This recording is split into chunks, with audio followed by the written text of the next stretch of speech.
Sinon, après, qu'est-ce qu'on va dire? Que notre situation, c'est l'inconscient collectif qui la projette, et puis la situation du monde, alors, c'est l'inconscient de Dieu.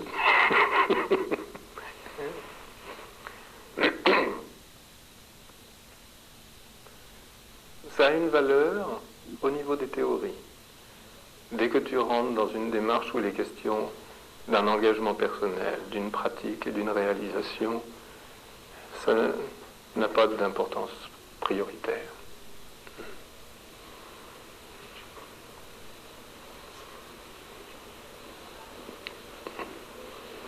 Et chez mon maître, on s'est fait cambrioler.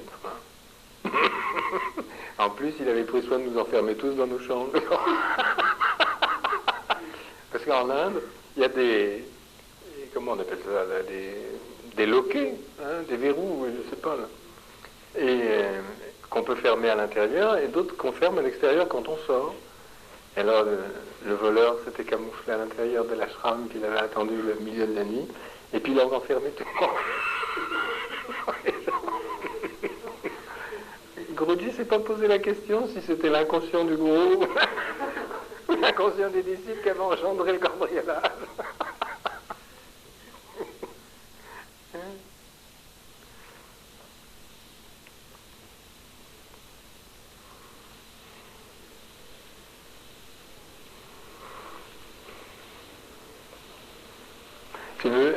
Je raconte souvent l'anecdote quand j'étais avec lui, au tout début, où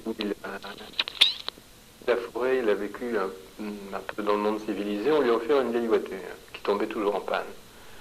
Et dès qu'on sortait, on se demandait où on allait tomber en panne. Et où qu'on tombe en panne, je remarquais qu'il y avait toujours des gens qui étaient là et qui pouvaient dépanner la voiture. Alors au début, je disais quand même, c'est extraordinaire, il arrive à tomber en panne au bon moment.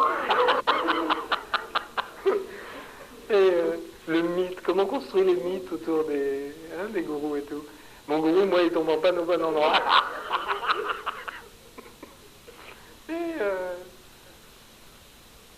Et puis bon, c'était toujours très joyeux, les pannes avec lui. Et je me disais, mais en fait, bon, c'est toujours... ça tombe toujours à pic à l'endroit où ça a lieu. Puis je me suis rendu compte que c'était pas la panne qui était à pic, c'était le gourou qui était à pic. Et qu'en fait, si la voiture tombait en panne régulièrement, lui, il n'était jamais en panne.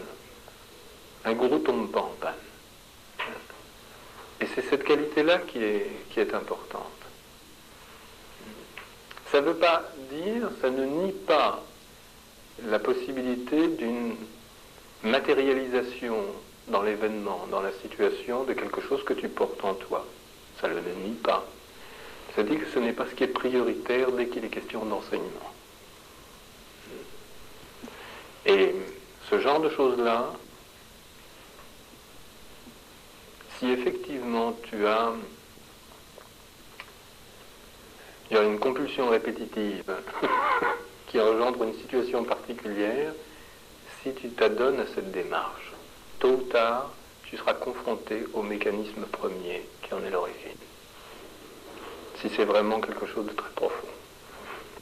On ne peut pas échapper à la rencontre de nos structures intérieures. Mais il est une qualité de conscience avec laquelle on peut les rencontrer. Et ça ne sert à rien de trop théoriser dessus avant. Maintenant, dis-nous, t'as regretté qu'il ne rentre pas dans la grande?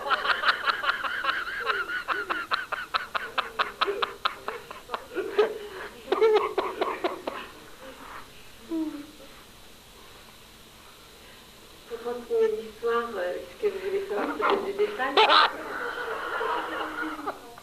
la nuit, oui, j'ai eu un rappel de réel. Justement, pas au moment où sur le balcon, mais dans la nuit, je n'étais pas endormie. Oui. Donc, je n'étais pas tranquille. Tu attends quelqu'un, là? Oui, c'est fini. Nadège, il y a une Dans la nuit, j'ai senti, alors là je pense que j'ai eu un rappel du réel, une masse qui est venue vraiment sur moi carrément, j'ai cru qu'il était rentré par la porte. Oui. Et sur le moment, je me suis dit, bon, je dors pas. bague, je me suis dit, c'est ma bague.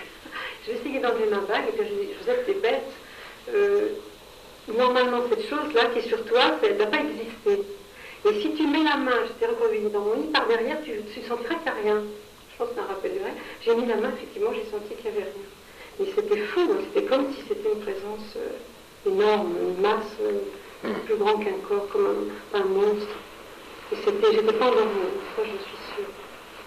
Et là, j'étais contente de ma réaction, de toucher, puis bon, j'ai bien vu qu'il y avait rien. Et la chose a disparu. Enfin, dès l'instant où j'ai essayé de mettre la main, il n'y avait plus rien. Je pense que j'ai pas voulu, enfin, je sais pas, l'impression n'a pas voulu vraiment que la chose se passe. Et comment dire, ça s'est pas vraiment concrétisé, mais en fait, cette masse-là, elle a manifesté, enfin, je l'ai bien sentie, mais pas réellement, véritablement. Et l'année après, j'ai eu l'occasion de voir son visage 3 fois. Donc je sais à peu près qui c'était.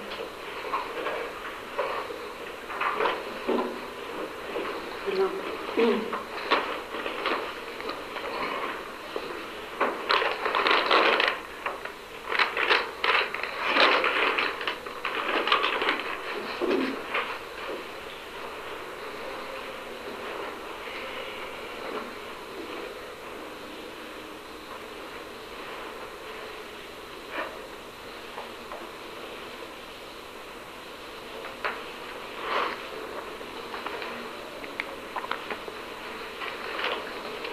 Un rappel du réel dans une situation comme ça, ce n'est pas,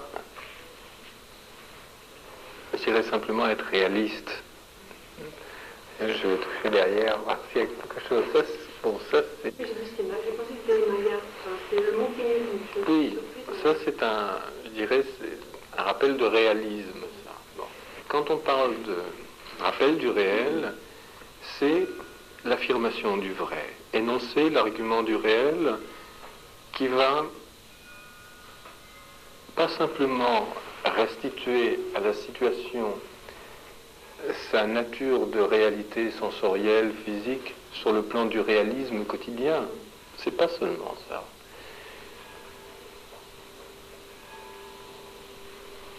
Le rappel de la réalité, c'est mettre en avant l'argument du réel que tu as reconnu au cours de l'enseignement comme celui incarnant d'évidence ton propre fait d'être ou le simple fait du réel. Les arguments qui sont proposés dans cet enseignement, un de ceux-là que tu aurais reconnu lorsqu'il est énoncé dans une telle situation, elle restitue à la situation globale sa nature de réalité.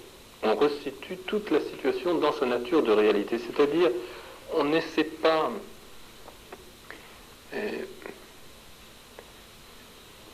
on ne lutte pas contre un processus illusoire, on affirme la nature réelle de la situation. Que ce soit au travers de l'argument qui met en avant l'ignorance essentielle que nous sommes, ou qui met en avant le changement constant, ou qui met en avant la nature de réalité de tout ce qui est. C'est dans ce sens-là où le rappel du réel,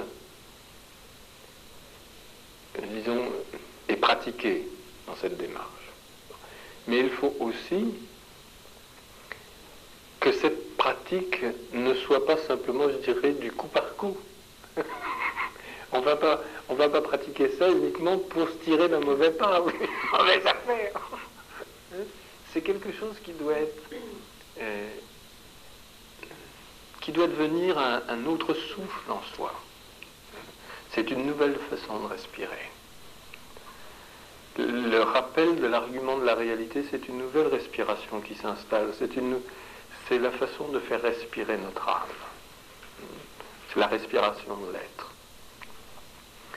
Et lorsqu'effectivement cette pratique prend cette place-là dans ta vie, à ce moment-là, quand tu vis des situations de cet ordre, c'est peu à peu, je dirais, la qualité de ce respire qui va vivre cette situation et pas ta fantasmagorie, ni l'interprétation fantasmagorique. C'est-à-dire dire, tiens, mon inconscient est en train d'engendrer telle situation. C'est pas parce que tu vas rationaliser, rendre la situation raisonnable. Voilà, je dirais la grande différence, si tu veux. Ou on essaie de rendre la situation raisonnable. Et à ce moment-là, toutes les théories peuvent être essayées, les unes après les autres. Théorie scientifique, théorie mystique, psychanalytique, tout ce qu'on veut. À partir du moment où tu t'emploies à rendre raisonnable une situation, tu vas sélectionner une théorie. Il ne faut pas faire de cet enseignement une théorie pour rendre une situation raisonnable, sur laquelle tu peux raisonner, que tu peux expliquer, interpréter. Ce n'est pas le propos de l'enseignement. L'enseignement n'est pas pour la raison. L'enseignement, c'est ce qui permet d'accéder à cette expérience intuitive, où l'expérience intuitive même est le réel. Ce n'est pas l'expérience intuitive de la réalité. C'est cette expérience intuitive qui est le réel. Donc on ne raisonne pas, on ne rend pas une situation raisonnable, c'est-à-dire explicable ou autre.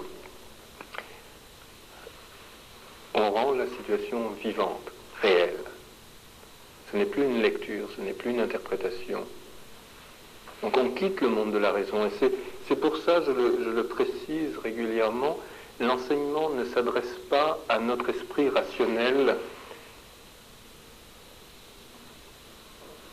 Il n'est pas destiné à nourrir notre esprit rationnel. Il est important que notre esprit rationnel puisse en saisir les dynamismes, il est important qu'on puisse utiliser son sens critique pour ne pas tomber dans des aberrations sur le plan de la démarche intérieure, mais il doit être bien clair pour nous que la démarche n'est pas destinée à satisfaire l'exigence raisonnable de notre esprit.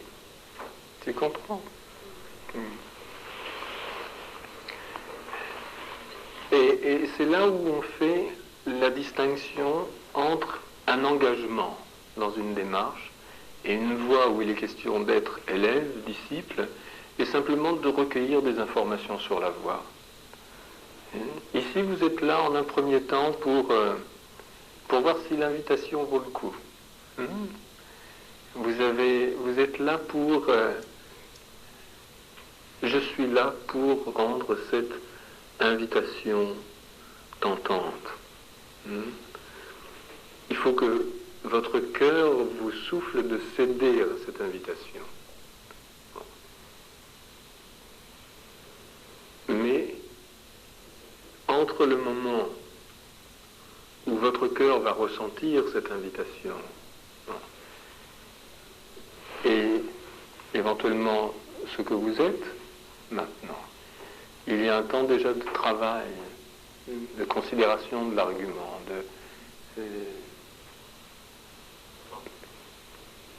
de développer la qualité d'écoute de l'auditeur de l'enseignement.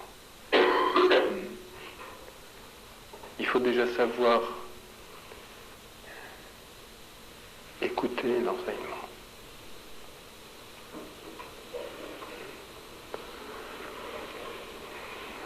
Et si on l'écoute uniquement avec l'espoir de satisfaire l'exigence de la raison, on repartira peut-être avec des définitions supplémentaires, un savoir supplémentaire, mais ce sera une satisfaction provisoire. Aucun enseignement d'aucun instructeur ne peut satisfaire la raison longtemps. Ça ne pourrait pas quand même fermer un peu plus au réel, parce que moi c'est la première fois que j'entends ça, alors pour le rappeler, encore faut-il... C'est le réel qui va te cerner.